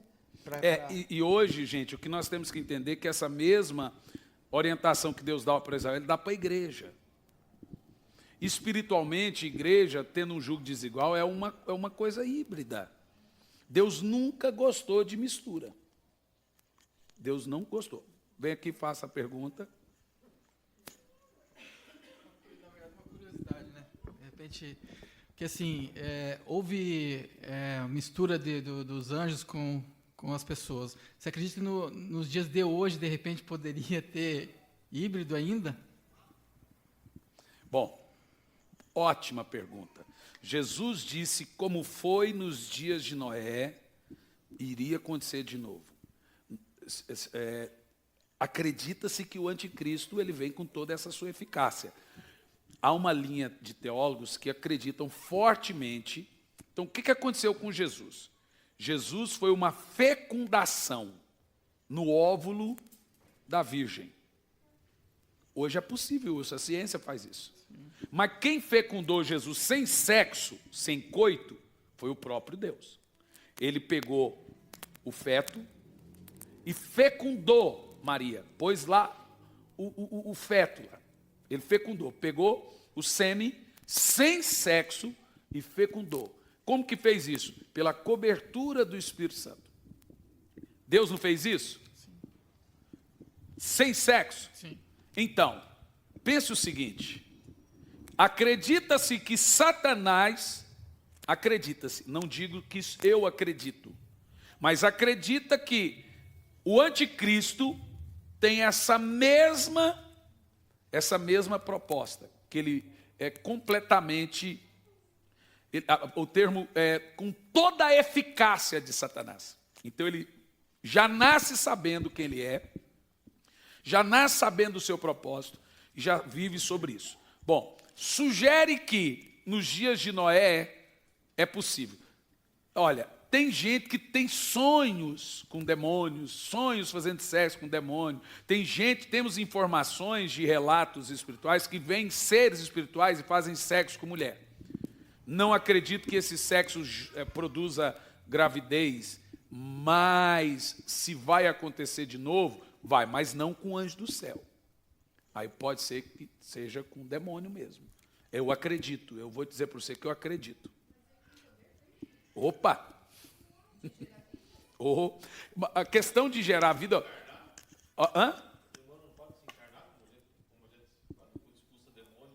O demônio ele tem. Não, mas o demônio ele tem corpo. Ele não tem corpo carnal, ele tem corpo celeste. Eles têm corpos. Não estou afirmando que eu acredito que o anticristo seja nesse sentido.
Eu estou afirmando que nos últimos dias pode ser que volte a repetir.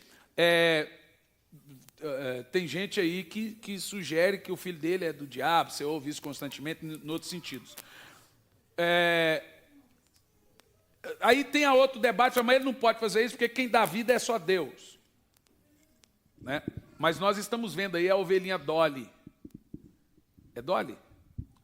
Foi o clonezinho. Ué. Então, eles geraram ou não geraram vida? Produziram ou não produziram um ser humano? Então, mas aí, é aí que está. Existe clone já, gente.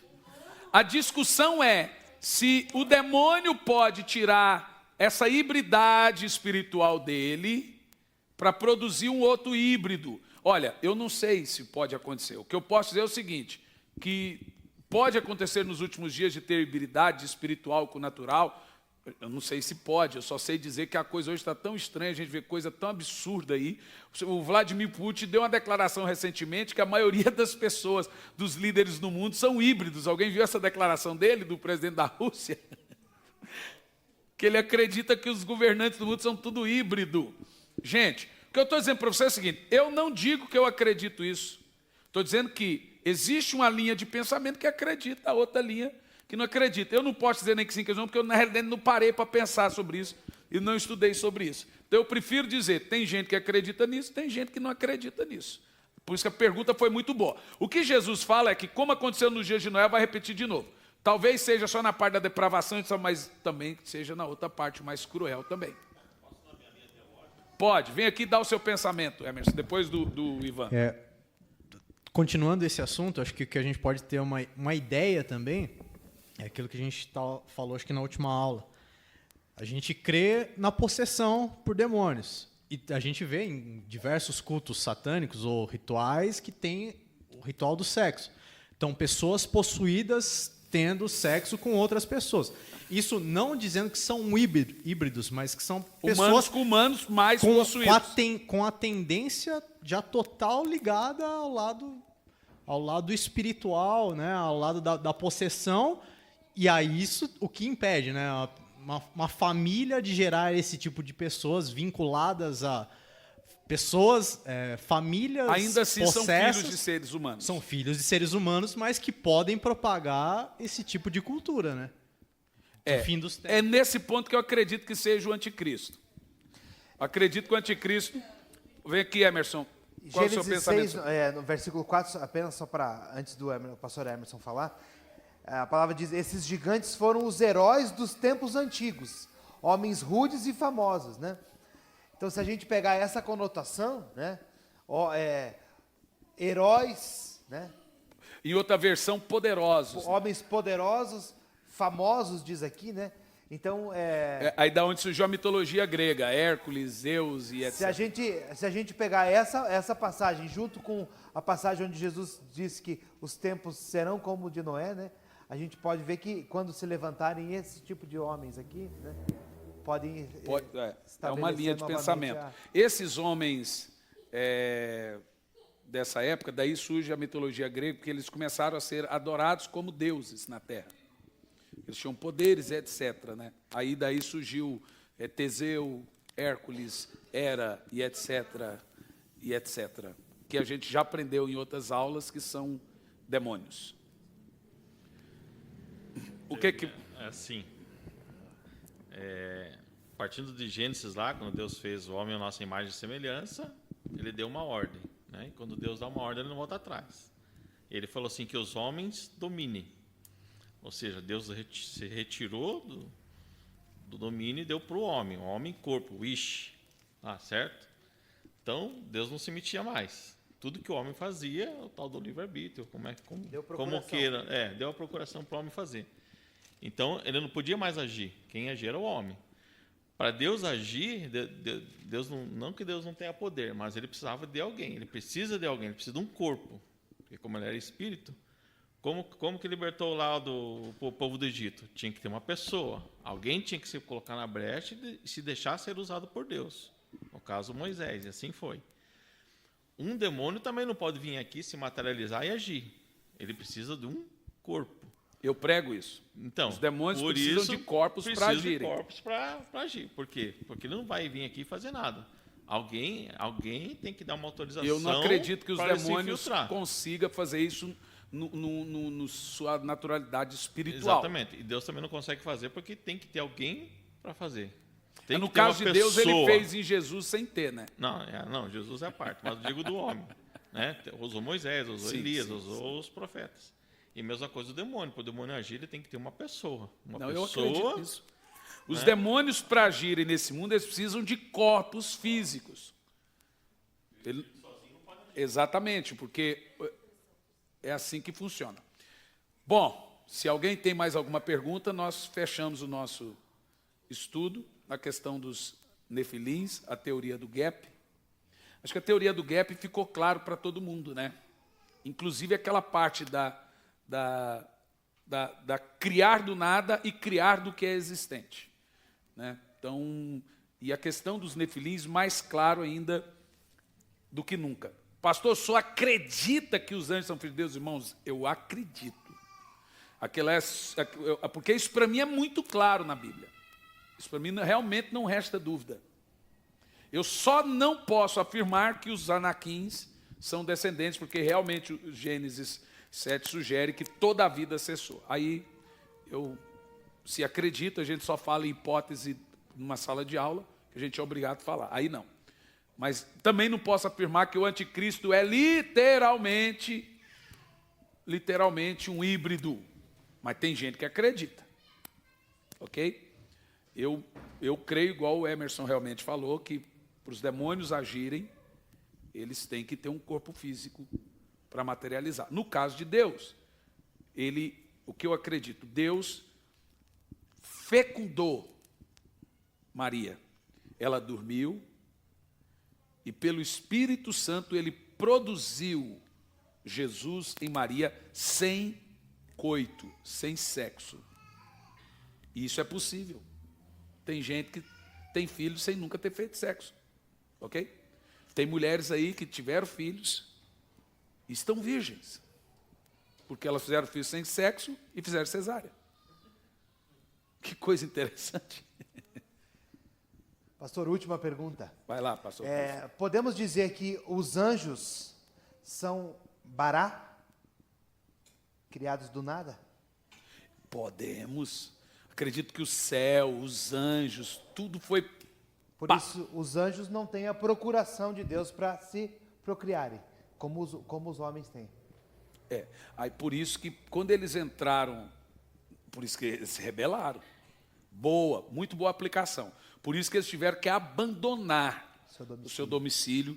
E aí, como os autores acreditavam, porque assim, eu não tenho como ensinar como eles se tornaram daquela natureza. A Bíblia não fala. Eles fizeram. Mas como eles conseguiram, não sei. A Bíblia afirma que eles saíram da sua natureza original, mas aí assumiram a nossa. Deixaram a sua autoridade e santidade. Né? Teria eles o poder de mudar de natureza? Por isso que eles caíram, rebelaram. Acredito que eles criaram uma forma e permaneceram nelas. É uma angiofania e permanecer nessa angiofania.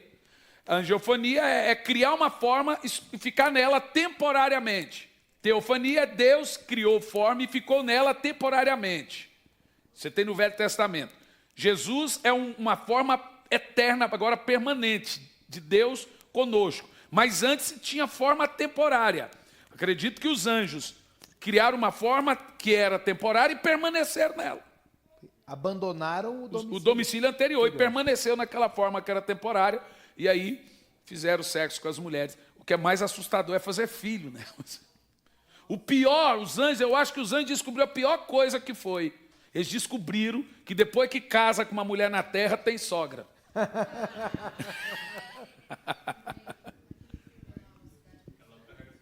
Cada um carrega sua cruz. Não, mas a minha cruz é boa. A minha cruz é a bênção. O pastor derruba a minha teoria que cada um tem a sogra que merece, viu, pastor? Então eu estou bem, porque eu tenho uma sogra boa. Eu digo para minha esposa, cada um tem a sogra que então merece. Eu sou uma bênção. A minha é muito boazinha. Fala para você ver se não é que você não leva. A minha é muito boazinha. A do pastor também. Eu amo a sogra da minha esposa. Bom, assim nós terminamos o nosso estudo. Se alguém tiver mais alguma pergunta, nós terminamos. Se alguém da internet tiver pergunta, nos envie. Por onde, pastor Cliff? Pode nos... Envia para o pastor Cliff. Mas quando o vídeo for publicado e compartilhado no YouTube, pode fazer as perguntas no comentário mesmo. No próprio comentário. Vamos só pedir que faça uma coisa. Dá um like, clica no sininho. Se inscreve no canal. E se inscreve no canal. Essa é a nossa doutrina. Faz assim lá, vovó. Dá um like aí, ó.